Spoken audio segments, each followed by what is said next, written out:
क्या हुआ, कब हुआ, क्यों हुआ, कैसे हुआ। दिन भर आप ऐसी 100 बात सुनते हैं, लेकिन 100 बात की एक बात यह है कि सवाल उछालने से जिम्मेदारी खत्म नहीं होती। जब घड़ी इशारा करे 9 बजे रात का, वक्त 100 बात की एक बात का। किशोर अजवाणी के साथ IBN 7 पर।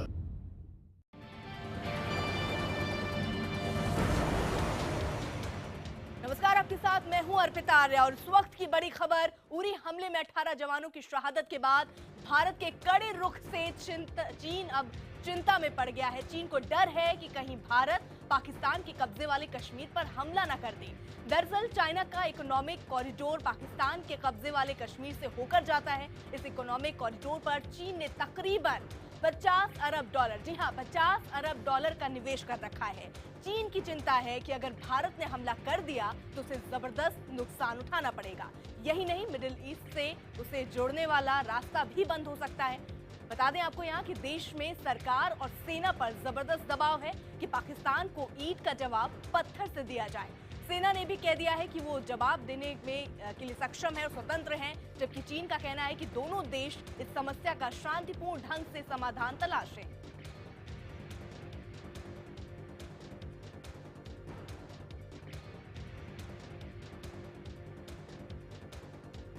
आइए आपको बता दें कि चीन के विदेश विभाग के प्रवक्ता लू कंग ने मीडिया के सवाल के जवाब में क्या कहा। ये इकोनॉमी कॉरिडोर इलाके के सभी देशों के विकास में गति देने के लिए है। जरूरत इस बात की है कि सारे देश इसकी अहमियत को समझें और इसमें सहयोग दें। चीन उम्मीद करता है कि इस मुद्दे पर सभी देश एक मंच पर आकर आपसी विवाद को सुलझाने की कोशिश करेंगे। लू कंग चीनी विदेश मंत्रालय के प्रवक्ता हैं, जिन्होंने ये तमाम बयान दिया।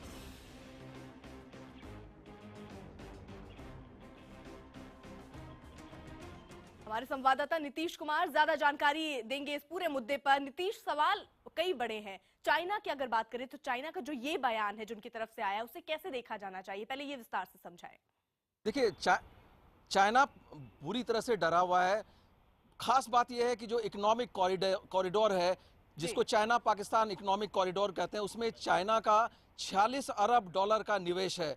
और जाहिर तौर से भारत जो है हमेशा समय समय पर इसके बारे में कंसर्न चाइना से उठाता रहा है। अभी G20 का जो समिट हुआ था, उसमें भी जो चीनी राष्ट्रपति जिनपिंग थे, उससे भी इस इकोनॉमिक कॉरिडोर के बारे में भारत ने अपनी जो है वो चिंता जताई थी। और जाहिर तौर से चाइना को ऐसा लगता है कि अगर भारत ने POK पर कोई स्ट्राइक किया इस घटना के बाद, तो वो ज़रूर हो ना हो वो इस इकोनॉमिक कॉरिडोर को भी टारगेट कर सकता है। इसके अलावा जो इकोनॉमिक कॉरिडोर है चाइना का, वो ग्वादर पोर्ट से होकर भी गुजरता है। ग्वादर पोर्ट बलूचिस्तान के करीब है और भारत का रुख जो है, जिस तरह से भारत बलूच नेताओं को बलूचिस्तान में सपोर्ट दे रहा है, उससे भी लगता है कि अगर भारत वहां पर फंडिंग करेगा, सपोर्ट करेगा, तो वहां से भी हमला हो सकता है उस इकोनॉमिक कॉरिडोर पर। तो जाहिर तौर से चाइना को लगता है कि जो उनका एम्बिशन है एक इंफ्रास्ट्रक्चर तैयार करने का जिससे भारत को घेरा जा सके, उसको नुकसान पहुंच सकता है और उसको भारी इकोनॉमिक क्षति भी उठानी पड़ सकती है। शायद इसी वजह से चाइना जो भारत के रुख से जो है घबराया हुआ है।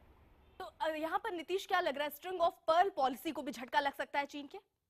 जी बिल्कुल, देखिए जो स्ट्रिंग ऑफ पर्ल पॉलिसी है, उसके तहत जो है चाइना हर एक जो भारत के नेबरिंग कंट्रीज है, चाहे वो श्रीलंका हो, चाहे पाकिस्तान हो, चाहे और दूसरे कंट्री मालदीव्स हो, उन सब जगहों पर इंफ्रास्ट्रक्चर तैयार कर रहा है। और किसी न किसी चीज़ की आड़ में, एयरपोर्ट बनाने की आड़ में या फिर पोर्ट डेवलपमेंट की आड़ में। और पाकिस्तान भी उसी प्लान का, स्ट्रिंग ऑफ पर्ल पॉलिसी का एक हिस्सा है। तो अगर वहाँ पर अटैक होता है और उस इकोनॉमिक कॉरिडोर को टारगेट किया जाता है, तो चाइना की जो स्ट्रिंग ऑफ पर्ल पॉलिसी है उसको भी जो है नुकसान पहुँच सकता है।